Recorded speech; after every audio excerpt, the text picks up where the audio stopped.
Mana hozir biz vitamin C'mizni tajriba qilib o'tkazdirib ko'ramiz qizlar. Mana oddiygina suv.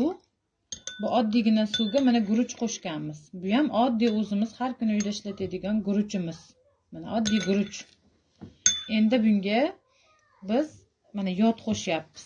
Bu aptekalarda sotiladigan, bu ham oddiygina yod. Mana.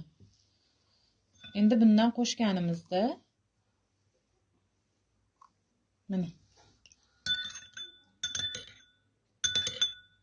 mana guruchimiz qo'yingda qora-qanga qoraydi. Mana qop-qora holatga keldi. Bizning organizmimiz ham xuddi shunaqangi kola, Fanta, Pepsi, mana shunaqangi, undan tashqari fast foodlar ichganimizda mana shunaqangi holatga keladi. Bizning ichimizda organizmlarimizdan. Mana guruch qop-qora edi.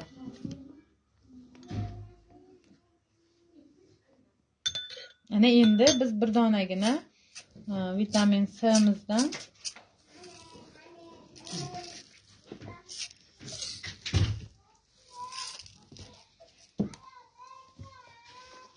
mana oddiy vitaminimizni, vitamin C'ni qo'shyapmiz kapsulamizni.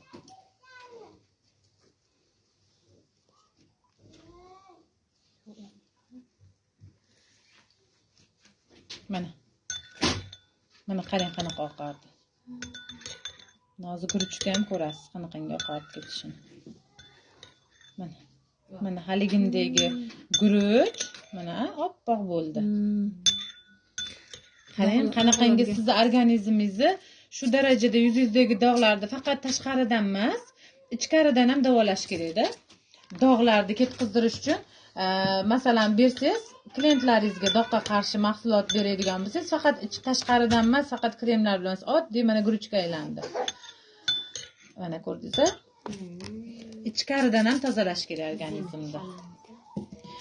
Ham immunitetni ham rosa ham zo'r. Sink bilan ham sink bor buning ichida, ham vitamin C bor. Qancha yoshda ichish kerak? Liboy yoshdan icha oladi. 8 yoshdan yuqorilar ichish zo'r. Immunitetni ham rosa zo'r ko'tarib beradi. Mana